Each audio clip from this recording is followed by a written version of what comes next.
Olusegun Obasanjo, and Bishop of the diocese, all the mourners, we greet you in the name of our Lord and Savior Jesus Christ.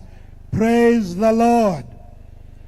I gave the sermon in 1994 at the burial of the late Jaramogi Oginga Odinga at Kango Kajaramogi. That time I told the family that there is no one who will be close to them like God. And I told them that even Oginga Odinga's party may break apart, but their love and the love of God for them will remain intact. I want to tell them once again that God is close to those who mourn. We know the Odinga family is mourning. We also know the President of Kenya is mourning. We know the ODM party is mourning. We know all of us are mourning. But let me tell you, the Bible says, blessed are those who mourn, for they shall be comforted. Romans chapter 12, verse 15 calls us and says, rejoice with those who rejoice, and mourn with those who mourn. It is for that reason that we have come here. We come to a funeral to do three things. One, to mourn with those who mourn, to stand with those who have the pain of loss, and to show solidarity with them. We also come to hear and learn from the virtues of the deceased and now Right Honorable Raila Odinga. People have spoken of his virtues, and we have come to learn more. Lastly, the third thing that brings us to a funeral is to be reminded that no one has power over the day of his death, and nobody can take away one's life when the time is not yet. Romans 12:15 tells us that, and it emphasizes the importance of sharing in the grief of others. We are gathered here to share in the grief of Mama Ida, in the grief of the children, in the grief of the Odinga family, in the grief of ODM, and in the grief of the whole country of Kenya. We have come to give them support so that they don't grieve alone. We want to support them emotionally and spiritually during this time of loss. Pain of loss can be overwhelming, but God does not leave you to suffer alone. That is a comforting fact, that pain of loss can be overwhelming, but God will never abandon you. God heals the brokenhearted and binds the wounds of those who are suffering.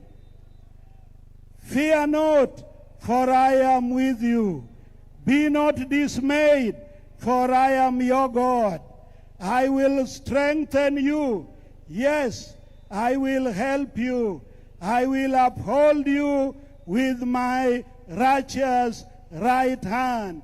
That is the promise of God, that he will be always with us, even to strengthen us. We know the late Right Honorable Raila Odinga was a champion of gender equality. I want to plead that the country of Kenya ensures that we elect the right number of women to all the electoral positions, because that will please the late Honorable Prime Minister. He was an advocate against gender violence.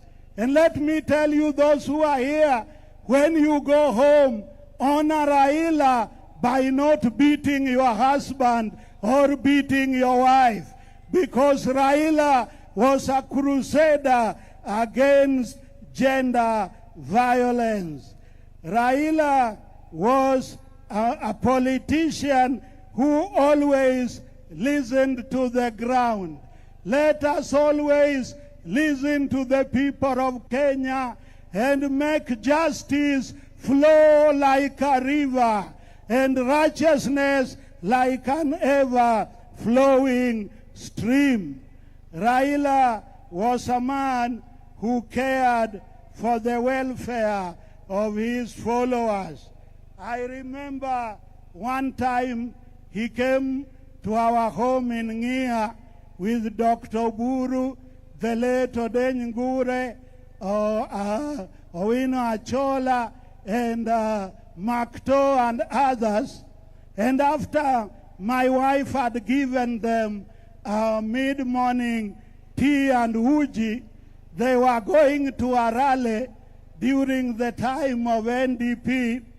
And as they were leaving, he looked at his colleagues and told them in Luo, Omera, kikwaka mokwalayo, because he was caring. He was caring that they offload before they go to the arena of politics where things could be difficult.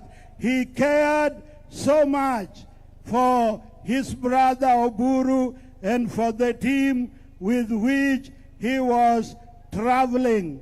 Brothers and sisters, there are many things that Raila was, but we want you to pick something positive to remember him, that his legacy will continue. Let me also say that Ecclesiastes chapter 8 verse 8 tells us nobody has the power over the wind to control it, and so nobody has the power over his death. Brothers and sisters, when death comes, it disrupts, but it is only those who wait upon God who will get direction. We know that death has disrupted the ODM party. We know that death has disrupted the Odinga family. We know that death has disrupted the broad-based government. We know that death has disrupted the country, but the joy is that God promises to be with us.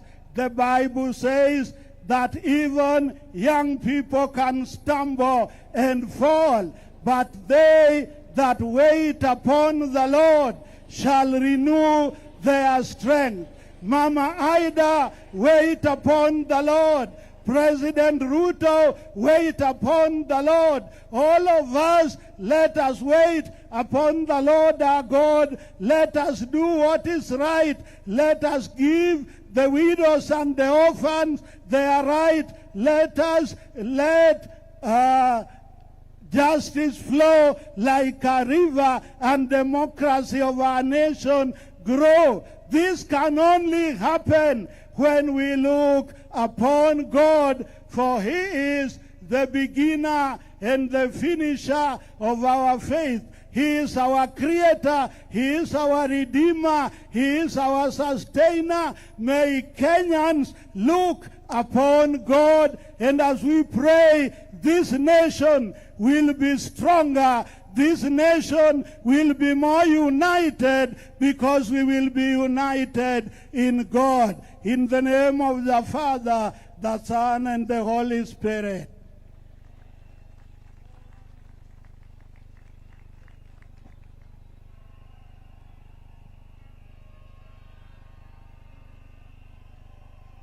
Intercessory prayers.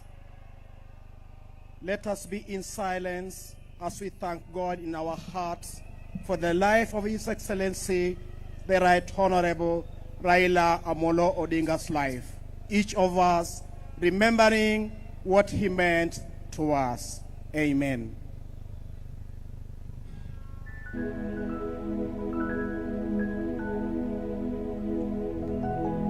We now request all my bishops who are supposed to continue with the intercessory to come as we get the worship song.